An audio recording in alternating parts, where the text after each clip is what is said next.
Allah dit dans le Coran, Iyyaka na'budu wa iyyaka nasta'in. On cherche secours auprès de qui? Allah. Allah dit wasta'inu bis sabri was salah. Chercher secours dans la patience et la prière. On dit à ce jeune, fais ta prière, tu n'as pas le choix. Allah dit dans un hadith divin, ô mon serviteur, si tu marches vers moi, je cours vers toi. Mais Allah veut que tu fasses le premier pas. Allah, il veut que tu prouves que tu es motivé. Donc prie et demande pardon à Dieu. Et accroche-toi, ça va être un combat. Un grand combat contre ton âme. La guerre est déjà déclarée depuis ta naissance avec ton âme.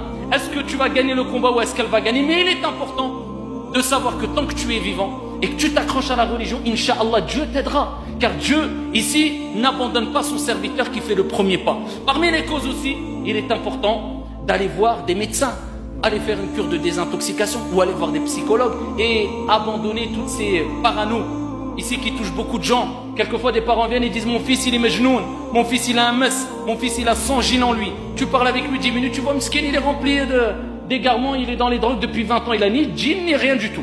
Ton fils il consomme des drogues, ni plus ni moins, il n'y a pas de secret de djinn ou pas de djinn. Si les djinns peut-être pouvaient parler, ils témoigneraient contre toutes ces personnes-là. Subhanallah, toujours djinn, sihr, ruqya, simple. C'est pas comme ça, il faut, parce que l'être humain n'aime pas faire des efforts. Il n'y a pas d'autre choix. Retrousse les manches, et bien combat ton âme cicatrice au mal, va voir des psychologues, va voir des psychiatres. Après avoir demandé à Allah tabaraka wa ta'ala de t'accorder la guérison et le soutien, et suis un traitement. En respectant cela, sache que tu peux t'en sortir car rien n'est difficile pour ton Seigneur tabaraka wa ta'ala.